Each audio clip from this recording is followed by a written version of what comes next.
Hi, welcome back to my channel advocate Narendra Madhav. दोस्तों, पिछली कड़ी में हमने जो फिल्म एंड टेलीविज़न इंस्टीट्यूट से जुड़े जो भी लोग हैं, मूवी से रिलेटेड जो भी लोग हैं, उनके लिए कौन कौन से इम्पोर्टेंट जो कानून है उसके बारे में विस्तार से बात हमने की थी। इसके तहत हमने सिनेमाटोग्राफी एक्ट 1952 1952 का जो सिनेमाटोग्राफी एक्ट है उसके जो जो कंटेंट है उसका ओवरव्यू हमने देखा। आज उसके आगे हम जो सिनेमाटोग्राफी एक्ट 1952 में 2023 में जो अमेंडमेंट हुए उसके बारे में बात करेंगे।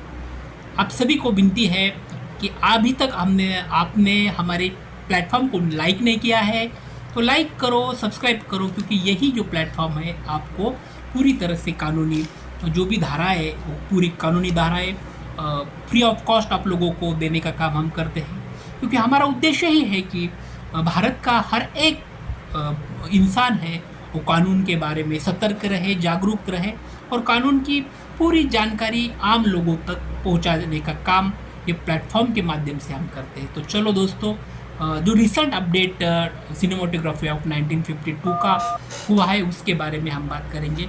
The cinematography of 1952 amendment in 2023 because introduce in anti piracy provisions and strict penalties for illegal recordings. अब देखो, पहले जो सिनेमाटोग्राफी एक्ट बना था वो 1952 में बना था।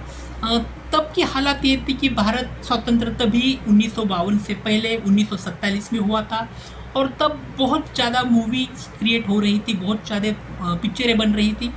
तो उस दौरान कोई तो भी सुनिश्चित ऐसी सेंट्रल गवर्नमेंट की तरफ से एक बॉडीज़ वहाँ पे क्रिएट करना ज़रूरी था और उसके तहत ही वहाँ पे सेंट्रल बोर्ड ऑफ सेंसरशिप के तहत सेंसर बोर्ड का वहाँ पर क्रिएशन हमने देखा कि सेंसर बोर्ड के जो भी धाराएं हैं वो धाराएं के अंतर्गत जो भी सर्टिफिकेट वहाँ पे दिए जाते हैं, AU और यस के जो भी सर्टिफिकेट दिए जाते हैं उसके बारे में भी हमने पिछली कड़ी में बात की। अब 2023 की बात आप कर रहे थे कि 2023 में जो piracy anti piracy laws create किए गए हैं सेंट्रल गवर्नमेंट में और उसके तहत 2023 का जो एक्ट आया था 2023 का एक्ट, उसमें अमेंडमेंट बहुत ज़्यादा आई थी कि 1952 का जो सिनेमाटोग्राफी एक्ट में 2023 में बहुत ज़्यादा अमेंडमेंट के जरिए ये कहा गया कि जो भी एंटी पायरेसी जो है, एंटी पायरेसी प्रोविज़न को बहुत ज़्यादा स्ट्रिक्ट किया गया है और उसमें पेनल्टीज़ भी जो इलीगल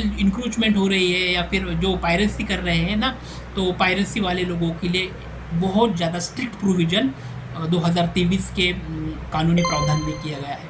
तो what is mean by piracy, what is the provision of piracy, piracy क्या होता है, पायरेसी किसी लिए वह होता है और फिल्म एंड टेलीविज़न के जरिए पायरेसी का किस प्रकार का काम होता है। तो पायरेसी के बारे में हम जब भी हमारा साइबर लॉस का हम वीडियो सीरीज़ बनाने वाले हैं ना, तो उसमें हम पायरेसी के बारे में बहुत विस्तार से भी बात करेंगे। तो उसके आगे में जो important act film and television या मूवीज़ के लिए इम्पोर्टेंट बनता है वो है कॉपीराइट एक्ट 1957। अब जो कॉपीराइट एक्ट आया था 1957 का, जो कॉपीराइट एक्ट 1957 के तहत जो बनाया गया है, उनका उद्देश्य यह था कि this law protect the intellectual property of film and television shows. अब जो इंटेलेक्चुअल प्रॉपर्टी होती है ना, जो इंटेलेक्चुअल प्रॉपर्टी को प्रोटेक्ट करने का काम कॉपीराइट एक्ट 1957 के जरिए हुआ था।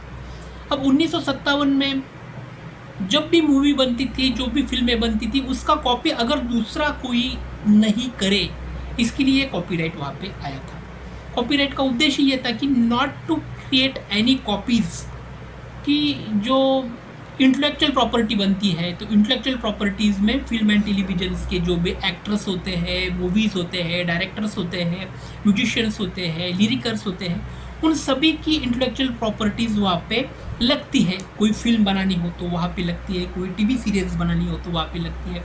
तो इन सभी के लिए जो इंटेलेक्चुअल प्रॉपर्टीज़ का कोई भी बंदा जाके इंक्रोचमेंट ना करे, कोई भी उस कॉपीराइट में इन्फ्रिजमेंट ना करे, इसके तहत कॉपीराइट एक्ट 1957 बनाया गया। और ये जो कॉपीराइट एक्ट 1957 बनाया उसके लिए किस किस को प्रोटेक्ट किया गया, तो सबसे पहले स्क्रिप्ट एंड स्क्रीन प्ले को प्रोटेक्ट किया गया। अगर कोई स्क्रीन या फिर स्क्रिप्ट या स्क्रीन प्ले को कॉपी करता है, अगर एखादा जो स्क्रिप्ट होती है, जो एखादी स्क्रिप्ट एक आधी स्क्रिप्ट को अगर कोई कॉपीराइट करता है तो वो भी इन्फ्रिंजमेंट ऑफ कॉपीराइट में आता है। स्क्रीन प्ले होता है, स्क्रीन प्ले पर भी कोई कॉपीराइट्स करता है तो वो भी इन्फ्रिंजमेंट ऑफ कॉपीराइट के जरिए आते हैं।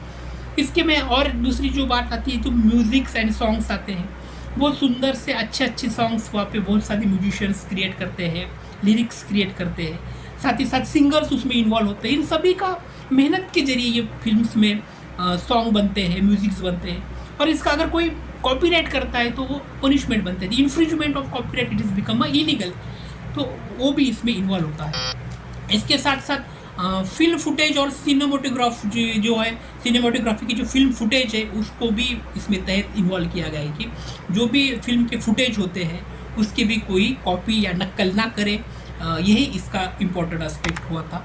इसके साथ साथ जो ब्रॉडकास्टिंग राइट्स रहते हैं ना, कि जैसे हम जो भी वहाँ पे ब्रॉडकास्ट होते हैं, अब हम आज की दौर की बात करते हैं, ये तो 1957 में एक्ट बना था, इसमें बहुत ज़्यादा अमेंडमेंट आगे भी बने, उसके बारे में भी हम बात करेंगे। लेकिन अब ये जो ब्रॉडकास्टिंग राइट्स जो होते हैं ना, तो ब्रॉडकास्टिंग राइट बहुत ज़्यादा इंपॉर्टेंट होते हैं। जैसे कि हम देखते हैं कि जो फिल्म फेयर अवार्ड्स होते हैं या फिर आईफा अवार्ड्स होते हैं या फिर अलग से बहुत छोटे मोटे अवार्ड्स हैं, GTPs अवार्ड्स है, ऑल रेडियो मिर्चीज़ के अवार्ड है, बहुत सारे अवार्ड्स, हम सभी का नाम यहाँ पे हम नहीं ले सकते हैं।